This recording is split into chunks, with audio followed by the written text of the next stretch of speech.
नमस्कार, आप देख रहे हैं मानसिकता न्यूज़ और आपके साथ मैं हूं सौरभ दुबे। इंद्र प्रताप तिवारी उर्फ खब्बू तिवारी इस समय काफ़ी ज़्यादा एक्टिव नज़र आ रहे हैं, लेकिन एक समय ऐसा था जब खब्बू तिवारी मिल्कीपुर में किसी मंचों पर दिखाई नहीं देते थे। हमने ही खबर की जिसका ये असर हुआ कि तमाम सोशल मीडिया प्लेटफॉर्म पर खब्बू तिवारी की गूंज दिखाई देने लगी। एक कार्यकर्ता चंद्रभानु पासवान की नामांकन जनसभा के बाद काफ़ी ज़्यादा नाराज़ हो जाता है। नाराज़ होने के पीछे की वजह वो ये बताता है कि हमारा नेता कहाँ है, हमारा नेता कहाँ है। न मंच पर दिखाई दे रहा है, न मिल्कीपुर में दिखाई दे रहा है। हमारे नेता को हाशिए पर डालने का प्रयास किया जा रहा है। पिछले 1 सालों से हमारा नेता कहाँ है, वो खबर चलती है। उस खबर के बाद सोशल मीडिया पर आप देखेंगे चारों तरफ एक ही नाम गूंजता है, वो खब्बू तिवारी। जिसके बाद मुख्यमंत्री योगी आदित्यनाथ खब्बू तिवारी को लखनऊ बुलाते हैं, मुलाकात होती है। उसके बाद खब्बू तिवारी पूरी तरह से एक्टिव हो जाते हैं और मिल्कीपुर में जगह जगह चुनाव प्रचार करें। सबसे पहले तो हम ये जानेंगे कि आखिर मुख्यमंत्री से बात क्या हुई थी। माननीय मुख्यमंत्री जी से तो अक्सर मुलाकात होती है। हाँ, उस बार जब हम गए तो उनका मार्गदर्शन प्राप्त हुआ और हर चुनाव के पहले जो हमारे वरिष्ठ नेता हैं और कार्यकर्ताओं को बुला के मार्गदर्शन देते हैं, उसी क्रम में हमको बुलाया गया था और उनका मार्गदर्शन प्राप्त हुआ जी। लेकिन आपका एक कार्यकर्ता जो आपको चाहने वाला काफ़ी ज़्यादा नामांकन जनसभा में नाराज़ हो गया। हमने खबर की जस्ट बाद सोशल मीडिया पर आपके तमाम समर्थक आग बबूला हो गए। लगातार इस बात को लिख रहे थे कि हमारा नेता कहाँ है। हर कोई पूछ रहा था हमारा नेता कहाँ है। लेकिन जैसे ही आप मिल्कीपुर की धरती पर कदम रखते हैं, एक नई ऊर्जा का संचार हो जाता है। उससे पहले आप कहाँ थे? नहीं, उसके पहले तो जब नामांकन था तो पारिवारिक कारणों से मैं था नहीं, बाहर था मैं।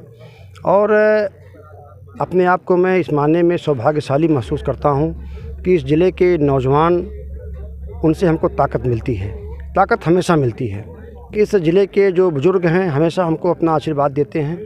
और ये सामान्य विषय था कि होल्डिंग में नाम होना ना होना ये विषय नहीं रखता हमारे लिए माने ये रखता है कि हमारी पार्टी का संगठन हमें कितना प्यार करता है, कितना प्रेम करता है, हमारे नेतागण कितना हमको इज्जत सम्मान देते हैं। और निश्चित रूप से जहाँ भी हमको लगाया जाता है, चाहे कटहरी हो, चाहे लोकसभा चुनाव रहा हो, जहाँ भी हमको लगाया जाता है वहाँ पे हम पूरी ईमानदारी से काम करते हैं। और ये इस माने में हम अपने आप को सौभाग्यशाली महसूस करते हैं कि इस ज़िले का युवा, खास करके हमारे विधानसभा मिल्कीपुर का जो हमारा युवा है, उसमें इतनी ऊर्जा है कि मैं उसके ऊर्जा को प्रणाम करता हूँ, नमन करता हूँ, वंदन करता हूँ कि हमेशा हमारे साथ खड़ा रहा है। विपरीत परिस्थितियों में मिल्कीपुर के जो हमारे युवा हैं वो हमारे साथ खड़े रहे हैं। नौजवान जो हमारी ताकत हैं, हमेशा उन लोगों ने समय समय पर हमको ताकत देके मजबूत करने का काम किया है। 5 विधानसभाएँ इस ज़िले में हैं, लेकिन मिल्कीपुर विधानसभा का मिजाज थोड़ा दूसरा है। यहाँ के लोग स्वाभिमानी हैं, यहाँ के लोग कर्मठी हैं, यहाँ के लोग बहुत ही क्लियर कट रहते हैं। जिसका साथ पकड़ते हैं उसका साथ निभाते हैं। और सबसे बड़ी बात है कि यहाँ के लोगों के हाँ में हाँ रहता है और ना में ना रहता है। मिल्कीपुर के हमारे नौजवान साथियों ने, यहाँ के बुज़ुर्गों ने, यहाँ के देवतुल्य कार्यकर्ताओं ने इस बात को स्वीकार किया है कि हमारा बेटा, हमारा भाई, हमारा कार्यकर्ता भारतीय जनता पार्टी के प्रत्याशी के लिए अगर यहाँ पर आया है तो भारतीय जनता पार्टी के प्रत्याशी को हम लोग यहाँ पर चुनाव जिताएंगे। अभी आप जब लोगों के बीच जा रहे हैं तो क्या दिख रहा है? उत्साह है। यहाँ के देवतुल्य कार्यकर्ता, नौजवान, सर्व समाज के लोग उत्साह में लवरेज हैं। वो सिर्फ प्रतीक्षा कर रहे हैं 5 तारीख की, और जीत तो तय है। माननीय मुख्यमंत्री जी आए, जिस प्रकार से भीड़ का आलम था वो किराए पर लाई हुई भीड़ नहीं थी। किराए पर लाई हुई भीड़ सीमित हो सकती है। जब जनसैलाब उमड़ता है तो उसमें सर्व समाज के लोग रहते हैं और सर्व समाज के लोगों की सहमति रहती है। अभी जिस प्रकार से वहाँ पे भीड़ हुई थी, अपने आप में वो भीड़ कह रही थी कि भारतीय जनता पार्टी के प्रत्याशी की जीत तय है।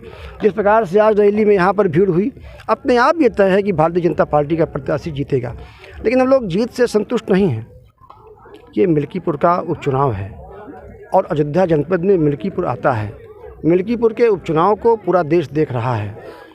किन्हीं कारणों से हम एक लोकसभा चुनाव जब हमारा गड़बड़ होता है तो पूरे देश में अयोध्या का जो सम्मान था, लोग कहते हैं कि अयोध्या वासियों ने क्या किया, ये क्या कर दिया। हम लोग जब कहीं बाहर जाते थे, कहते थे कि हम अयोध्या वासी हैं, तो हम में राम का रूप देखता था, देवत्व देखता था। और जब आज बताते हैं कि अयोध्या वासी हैं तो हमारे ऊपर उंगली उठाता है। इस बात को पूरे ज़िले के लोगों ने महसूस किया है। ख़ास करके मिल्कीपुर के लोगों ने ये तय कर लिया है कि इस बार कमल का फूल खिलेगा और 1 लाख के ऊपर वोटों से भारतीय जनता पार्टी का प्रत्याशी चंद्रभान पासवान विजयी बनकर विधानसभा में जाएंगे। इस क्षेत्र का विकास भी होगा, इस क्षेत्र का सम्मान भी होगा। लेकिन अवधेश प्रसाद कहते हैं जब से समाजवादी पार्टी को जनता ने चुना है तब से अयोध्या का गौरव और ज़्यादा बढ़ गया। अब हो सकता है उनकी निगाह में बढ़ा हो, लेकिन जहाँ तक हमको पता है कि अयोध्या का गौरव सप्तपुरियों में अयोध्या एक है। 2017 के बाद जब प्रदेश में माननीय योगी जी की सरकार बनती है और 17 के बाद जब विकास कार्य की गाथा लिखी जाती है और जब मंदिर का निर्माण होता है, तो आप ही लोग जो है इसकी तुलना कर लीजिए कि 2017 के पहले अयोध्या की क्या हाल थी। अयोध्या में अपने आप मलिनता रहती थी, जैसे लगता था कि प्रभु श्री राम को उचित स्थान नहीं मिला है, प्रभु श्री राम आहत हैं। 2017 के बाद और जब मंदिर का निर्माण शुरू हुआ है तब से देखिए आप प्रतिदिन अयोध्या में कुंभ लग रहा है। 10 लाख 15 लाख लोग अयोध्या में आ रहे हैं प्रतिदिन। अब ये जिसने आपसे कहा उनके सरकार की देन है कि ये हमारी सरकार की देन है, ये जनता अपने आप तय करेगी। सरकार देश में हमारी है, प्रदेश में हमारी है, तो विकास कार्य कौन करेगा? सारी अच्छाइयाँ वो करेंगे, बुराइयाँ हम करेंगे। विकास कार्य भारतीय जनता पार्टी कर रही है। विकास कार्य का जो पैमाना है वो मैं समझता हूँ कि सप्तपुरियों में जो अयोध्या एक थी, उसी प्रकार से पूरे विश्व के मानचित्र पर अयोध्या नंबर 1 पर होने जा रही है। इस कार्य को माननीय योगी जी ने किया है, माननीय मोदी जी ने किया है, उत्तर प्रदेश और देश की सरकार ने किया है। इस बात को आम व्यक्ति जानता है। लेकिन अवधेश प्रसाद कहते हैं कि बहन बेटियां सुरक्षित नहीं है इस सरकार में। जब से ये सरकार आई है आंकड़े लगातार बढ़ते ही जा रहे हैं, लेकिन एक तरफ योगी आदित्यनाथ कहते हैं देख सफाई बिटिया घबराई।